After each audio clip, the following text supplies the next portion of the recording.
जय माता दी। Welcome to all of you my study channel study with Santosh. आज हम लोग बात करेंगे ऑगस्ट काम्टे के प्रत्यक्षवादी सिद्धांत के बारे में। आज का टॉपिक एमए समाजशास्त्र के साथ साथ समाजशास्त्र विषय से पीजीटी, यूजीसी नेट और असिस्टेंट प्रोफेसर की तैयारी कर रहे परीक्षार्थियों के लिए भी विशेष रूप से उपयोगी है। आज के इस टॉपिक पर चर्चा करने से पहले हम चाहेंगे कि आप अपने साथ एक कॉपी और एक पेन भी रख लीजिए, जिससे जो भी ज़रूरी जानकारी आपको मिले उसे साथ साथ नोट करते चलें। तो आइए हम लोग शुरू करते हैं और जानने का प्रयास करते हैं कि ऑगस्ट काम्टे ने प्रत्यक्षवाद के बारे में क्या विचार दिया है। जैसा कि हम लोग जानते हैं, ऑगस्ट काम्टे को प्रत्यक्षवाद का जनक कहा जाता है। काम्टे वास्तव में समाजशास्त्र को विज्ञान बनाना चाहते थे और वे चाहते थे कि सामाजिक व्यवस्था और प्रगति के बारे में कुछ ऐसे नियम बनाए जाएं जिससे कि सामाजिक घटनाओं का यथार्थ रूप में अध्ययन किया जा सके। और ये तभी संभव हो सकता है जब हमारा दृष्टिकोण प्रत्यक्षवादी होगा या वैज्ञानिक होगा। जैसा कि आपको हमने बताया कि ऑगस्ट काम्टे प्रत्यक्षवाद के जनक हैं, किंतु उन्होंने अपनी रचनाओं में, अपने लेखों में प्रत्यक्षवाद के बारे में अधिक विस्तार से या अधिक स्पष्ट रूप में ऐसा कुछ उल्लेख नहीं किया है। प्रत्यक्षवाद के बारे में उनकी रचनाओं में विशेष रूप से कोई उल्लेख नहीं मिलता है, लेकिन फिर भी हम ऑगस्ट काम्टे को प्रत्यक्षवाद का जनक कहते हैं। अब हम लोग चर्चा करते हैं कि शाब्दिक रूप में प्रत्यक्षवाद का क्या अर्थ है। जैसा कि जानते हैं कि प्रत्यक्षवाद हिंदी भाषा का जो शब्द प्रत्यक्षवाद है वो अंग्रेजी भाषा के पॉजिटिविज्म शब्द का हिंदी अनुवाद है। और पॉजिटिविज्म का जो अर्थ होता है वो होता है सीन थ्रो, यानी किसी घटना को, किसी विषय को ऊपर से नीचे तक देखना, यानी उसका सूक्ष्म रूप से अवलोकन करना। किसी घटना या विषय को बारीकी से, सूक्ष्म रूप से उसको घटना के प्रारंभ होने से और अंत होने तक उसको सूक्ष्म रूप से उसका अवलोकन करना, उसका निरीक्षण करना। तो इस तरह से हम ये कह सकते हैं कि शाब्दिक रूप में प्रत्यक्षवाद एक ऐसी विधि या पद्धति होती है जिसमें हम घटनाओं को उसी रूप में देखते हैं और उसी रूप में प्रस्तुत करते हैं जिस रूप में वास्तव में घटित हुई हैं। तो इस तरह से काम्टे के अनुसार जो प्रत्यक्षवाद है वो प्रत्यक्षवाद का मतलब वैज्ञानिक पद्धति से होता है। जब हम किसी घटना या विषय को वैज्ञानिक पद्धति के आधार पर उसका निरीक्षण करते हैं, परीक्षण करते हैं, उसका वर्गीकरण और विश्लेषण करते हैं, तो इस विधि को, इस तरीके को ऑगस्ट काम्टे ने कहा कि यही प्रत्यक्षवाद है। ऑगस्ट काम्टे ने प्रत्यक्षवाद के बारे में अपने विचार को स्पष्ट करते हुए बताया। उन्होंने कहा कि समस्त ब्रह्मांड कुछ अपरिवर्तनीय प्राकृतिक नियमों के द्वारा संचालित होता है और उसके द्वारा व्यवस्थित होता है, निर्देशित होता है। और यदि हम इन नियमों को समझना चाहते हैं, यानी ब्रह्मांड में जो विभिन्न प्रकार की घटनाएं घटित हो रही हैं, उन घटनाओं को समझना चाहते हैं, जानना चाहते हैं कि वो घटनाएं क्यों और कैसे घटित हो रही हैं, तो इन नियमों को, इन घटनाओं को अगर हम समझना चाहते हैं तो काम्ट का ये कहना है कि इसे हम धार्मिक या तात्विक आधार पर नहीं बल्कि वैज्ञानिक विधियों के आधार पर ही समझ सकते हैं। यानी उनका मानना है कि जो संपूर्ण ब्रह्मांड है, उस संपूर्ण ब्रह्मांड में जो घटित होने वाली घटनाएं हैं, उन घटनाओं का अध्ययन वैज्ञानिक पद्धति के आधार पर ही किया जा सकता है। धार्मिक आधार पर या तात्विक आधार पर उनका विश्लेषण और उनकी सही व्याख्या या उनका वास्तविक अध्ययन नहीं किया जा सकता है। तो काम्टे ने कहा कि जब हम वैज्ञानिक पद्धति का प्रयोग करके किसी घटना या विषय का अध्ययन करते हैं तो उसे हम प्रत्यक्षवाद कहते हैं। ऑगस्ट काम्टे के शब्दों में अगर हम कहें तो उन्होंने कहा कि निरीक्षण, परीक्षण, प्रयोग और वर्गीकरण पर आधारित वैज्ञानिक विधियों के आधार पर सब कुछ समझना और उसके आधार पर ज्ञान प्राप्त करना ही प्रत्यक्षवाद कहलाता है। यानी जब हम अपने अध्ययन में वैज्ञानिक विधियों का प्रयोग करते हैं, वैज्ञानिक पद्धतियों के आधार पर हम उस घटना को समझना चाहते हैं या उसकी व्याख्या करना चाहते हैं, तो इस विधि को, इस तरीके को या इस दृष्टिकोण को हम प्रत्यक्षवाद कहते हैं। काम्ट का ये कहना है कि अनुभव, निरीक्षण, प्रयोग और वर्गीकरण के द्वारा वैज्ञानिक, यानी ये जो हमने आपको बताया कि वैज्ञानिक पद्धतियाँ जिनमें हम निरीक्षण, परीक्षण, प्रयोग और वर्गीकरण को सम्मिलित करते हैं, इन वैज्ञानिक विधियों के द्वारा हम प्राकृतिक घटनाओं का ही नहीं बल्कि सामाजिक घटनाओं का भी अध्ययन कर सकते हैं। यानी वैज्ञानिक विधियों के आधार पर हम केवल प्राकृतिक घटनाओं का ही अध्ययन नहीं कर सकते बल्कि उनके आधार पर हम सामाजिक घटनाओं का अध्ययन कर सकते हैं, क्योंकि आप जानते हैं कि समाज जो है वो भी प्रकृति का एक अंग है और जो समाज में जो विभिन्न प्रकार की घटनाएं घटित होती हैं वो अकस्मात या आकस्मिक या अनायास घटित नहीं होती हैं, बल्कि उनके पीछे भी कुछ निश्चित नियम होते हैं, कुछ ऐसे कारण होते हैं जिनके आधार पर वो घटनाएं घटित होती हैं। कहने का मतलब ये हुआ, कांट का ये कहना है, उन्होंने कहा कि जिस तरह से हम जो प्राकृतिक जगत में जो घटनाएं घटित होती हैं, जैसे पृथ्वी का घूमना, ऋतु का परिवर्तित होना, चंद्रमा और सूर्य का निकलना और अस्त होना या दिन रात होना, ये जो घटनाएं घटित हो रही हैं ये घटनाएं अकस्मात नहीं घटित हो रही हैं बल्कि कुछ सुनिश्चित नियमों के द्वारा संचालित हो रही हैं। तो ठीक इसी तरह से जो मानवीय घटनाएं या जो सामाजिक क्रियाएं घटित होती हैं वो भी अकारण घटित नहीं होती हैं बल्कि वो कुछ निश्चित नियमों के द्वारा संचालित होती हैं, उन्हीं के आधार पर घटित होती हैं। तो कांट का कहना है कि जिस तरह से हम प्राकृतिक घटनाओं का वैज्ञानिक अध्ययन कर सकते हैं उसी तरह से हम सामाजिक घटनाओं का भी वैज्ञानिक अध्ययन कर सकते हैं। उन्होंने कहा कि सामाजिक घटनाएं किस प्रकार घटित होती हैं और किस तरह से परिवर्तित होती हैं, उनका परिवर्तन का क्रम और उसकी गति क्या हो सकती है, इसका यथार्थ रूप में अध्ययन करना ही प्रत्यक्षवाद का आधारभूत सिद्धांत है। यानी अगर हम सामाजिक घटनाओं को उनको व्यवस्थित रूप से, उनको वैज्ञानिक रूप से, उनको वास्तविक रूप से, यथार्थ रूप का मतलब ये होता है कि घटना जिस रूप में घटित हुई है उसको उसी रूप में हम अगर देख रहे हैं और उसी रूप में प्रस्तुत कर रहे हैं तो ये इसी को हम बोलते हैं यथार्थ यानी वास्तविक।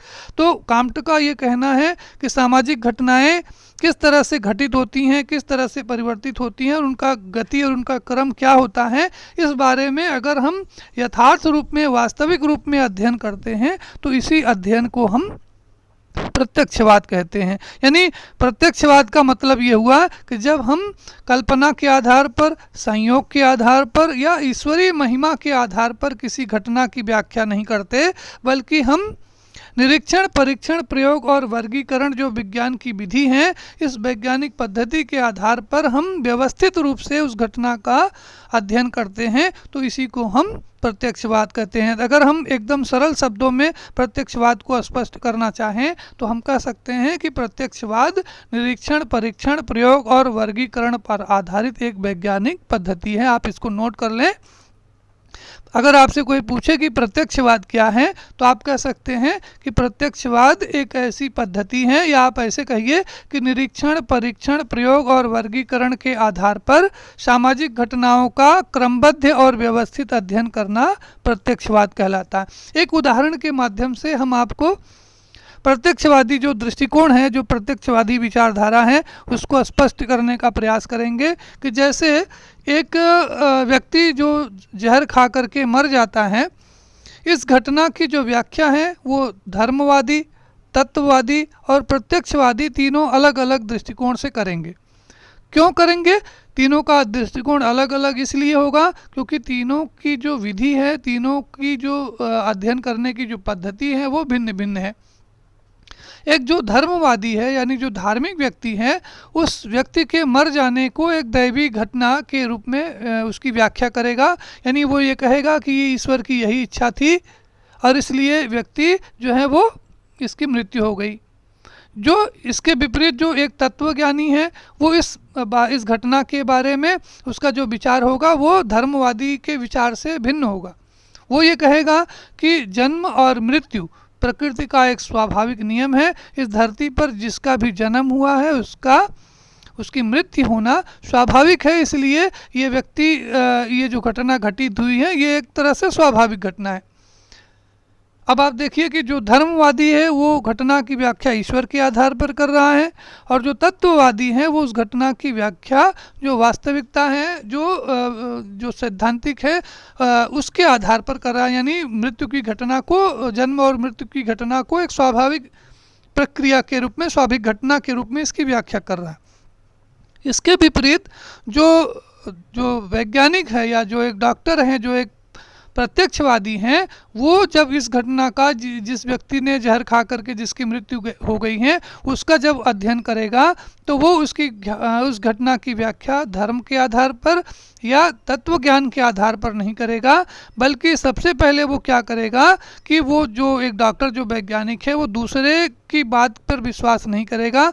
सबसे पहले उस मृतक व्यक्ति का निरीक्षण करेगा, उसके नाड़ी का, उसके हृदय की गति का, इसके श्वास का परीक्षण करेगा, उसको पता लगाने का प्रयास करेगा कि सबसे पहले वो व्यक्ति मरा हुआ है या जीवित है। जब वो उसको ये पता चल जाएगा कि वो व्यक्ति मृत है, तो फिर उस मृत व्यक्ति को के मरने के कारणों का पता करेगा। जैसे हमने आपको बताया कि वो जहर खा के मरा है, तो फिर जब वो उस मृतक व्यक्ति के शरीर के अंदर जो जहर की जो विशेषताएं हैं उनका निरीक्षण करेगा कि क्या उसके शरीर में जहर खाने से जो प्रभाव होता है उसका प्रभाव दृष्टिगत है या नहीं है।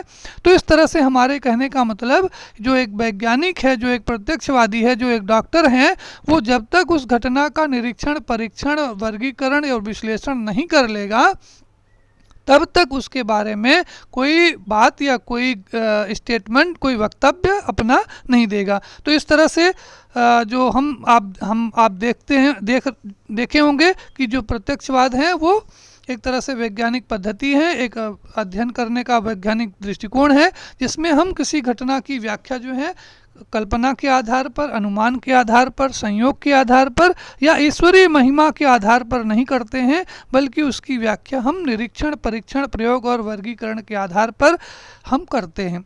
अब हम लोग बात करते हैं प्रत्यक्षवाद की विशेषताओं के बारे में। जैसा कि हमने आपको पहले ही बताया कि अगस्त काम्टे ने प्रत्यक्षवाद के बारे में कोई अपने लेखों में, अपनी रचनाओं में इसका कोई उल्लेख नहीं किया है। इसलिए रॉलिन चैम्बलिस ने प्रत्यक्षवाद की कुछ मूल मान्यताओं का या उसकी कुछ प्रमुख विशेषताओं का उल्लेख किया है, जिनका उल्लेख हम आपके स्क्रीन पर दिख रहा होगा।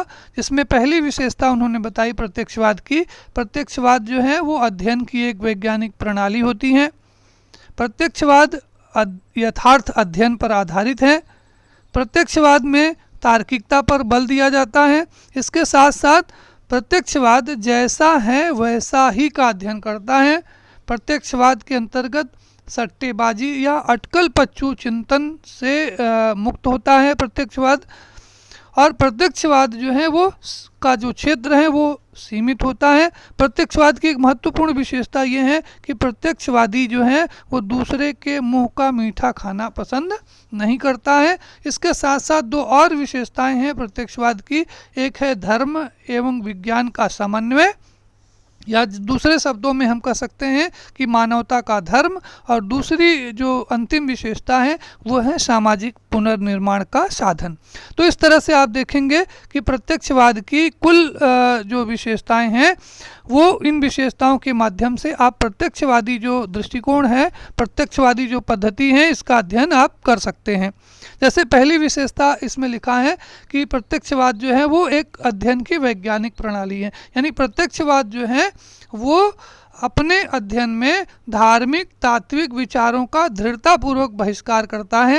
यानी वो धार्मिक आधार पर, तात्विक आधार पर किसी घटना की व्याख्या नहीं करता है, बल्कि वो उस घटना का दूसरा जो विशेषता है यथार्थ अध्ययन करता है। यानी वो घटना जिस रूप में घटित हुई है उसको उसी रूप में देखता है और उसको उसी रूप में प्रस्तुत करता है और अपने अध्ययन में तार्किकता का प्रयोग करता है। वो यानी तार्किक आधार पर जो घटना का अध्ययन करते समय वो अपने निजी विचारों, भावनाओं से मुक्त होकर के वो उस घटना को तार्किक आधार पर, वैज्ञानिक आधार पर उसका अध्ययन करता है, उसका अवलोकन करता है और फिर उसके बारे में कोई निष्कर्ष प्रस्तुत करता है। प्रत्यक्षवाद की जो चौथी विशेषता है वो है जैसा है वैसा का अध्ययन। यानी प्रत्यक्षवादी जो है वो अपने अध्ययन में अपनी तरफ से कोई उसमें अपने विचार का समावेश नहीं करता है, अपनी सुविधानुसार उसका अध्ययन नहीं करता है, बल्कि घटना जिस रूप में घटित हुई है, जैसी है, उसको वैसे ही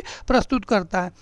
आप देखे होंगे, आप आप लिखे हैं एक विशेषता इसमें कि सट्टेबाजी और अटकल पच्चू चिंतन से मुक्ति, यानी प्रत्यक्षवाद जो है एक तरह से जो सट्टेबाजी है जिसमें हम ख्याली पुलाव पकाते हैं, यानी हम अनुमान लगाते हैं कि ऐसा हो सकता है या ऐसा नहीं हो सकता है। तो इस तरह से जो प्रत्यक्षवाद है वो सट्टेबाजी और अटकल पच्चू विचार से अपने आप को मुक्त करता है और वो अपने अध्ययन में वैज्ञानिक पद्धति का निरीक्षण, परीक्षण, प्रयोग और वर्गीकरण का प्रयोग करते हुए उस घटना की सही सही व्याख्या करता है।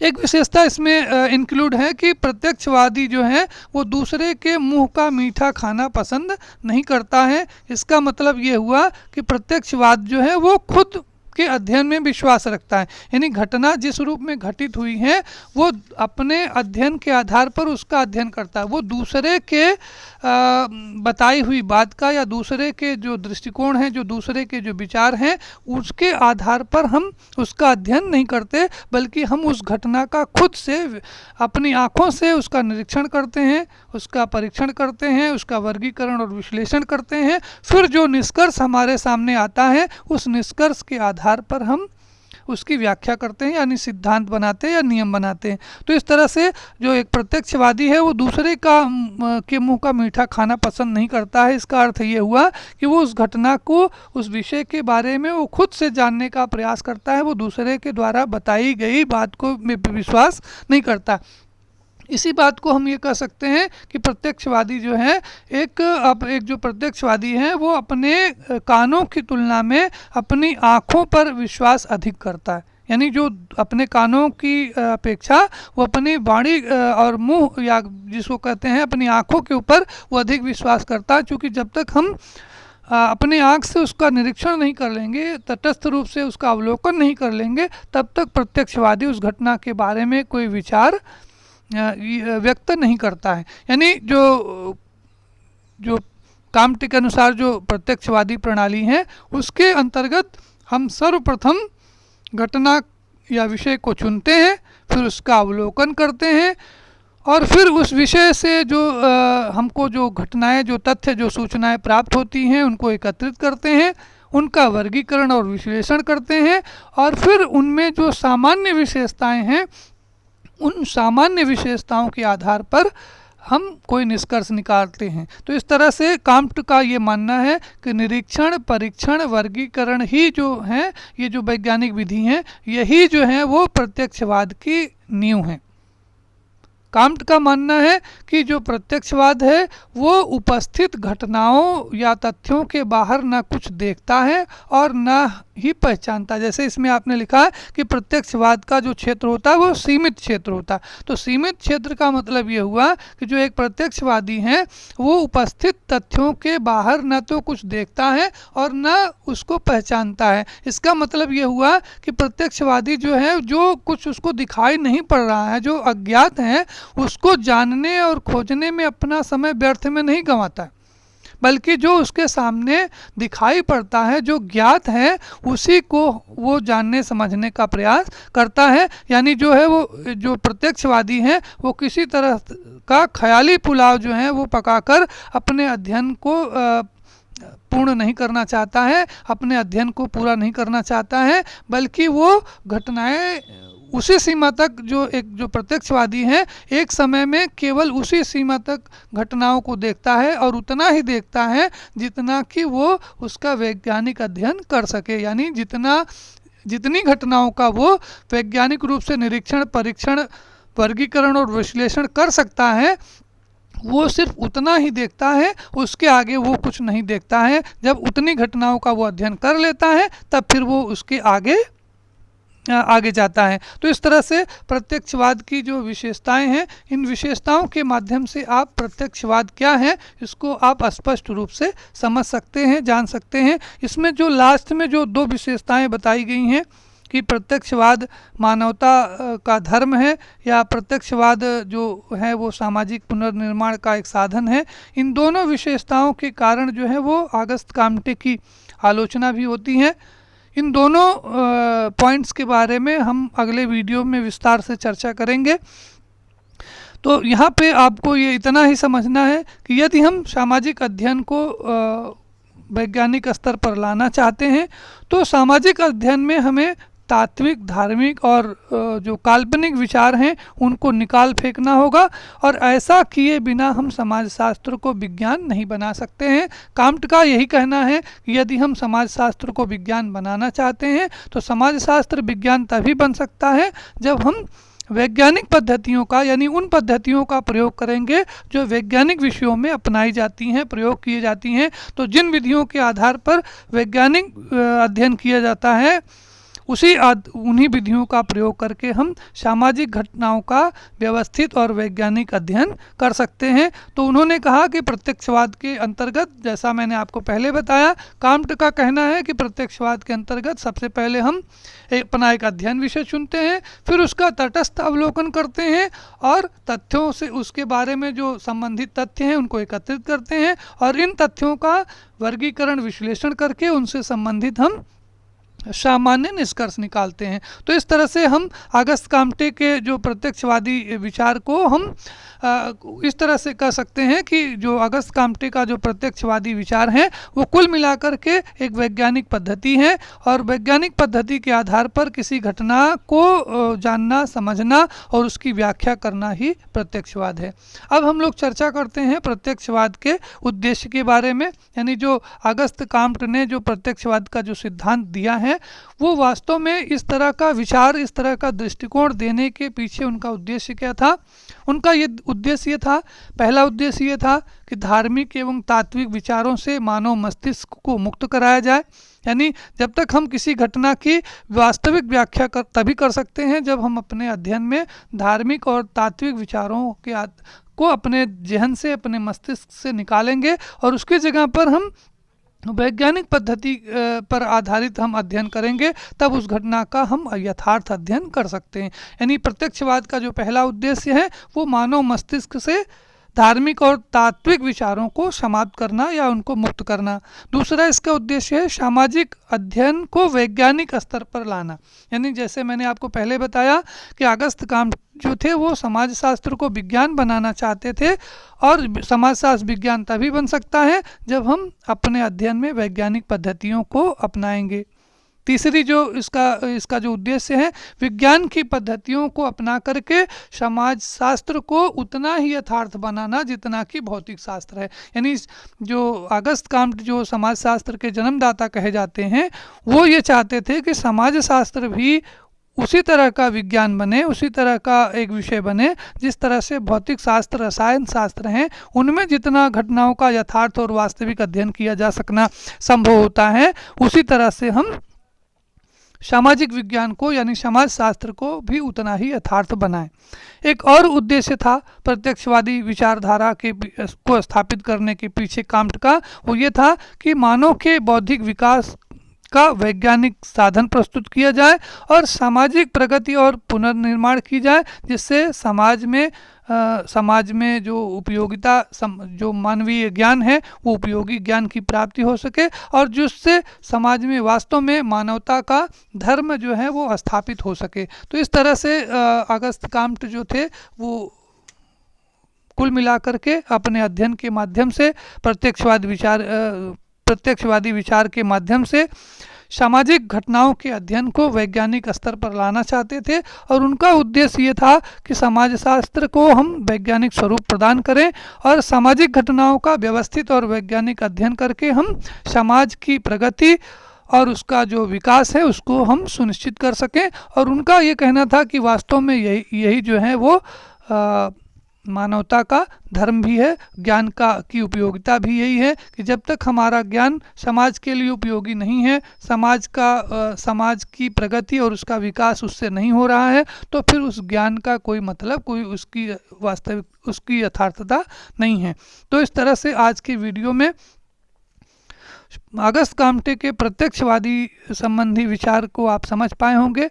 आगे की वीडियो में हम प्रत्यक्षवाद एक धर्म के रूप में और सामाजिक निर्माण के साधन के रूप में ये जो दो विशेषताएं हैं उनकी, इन विशेषताओं की विस्तार से चर्चा करेंगे।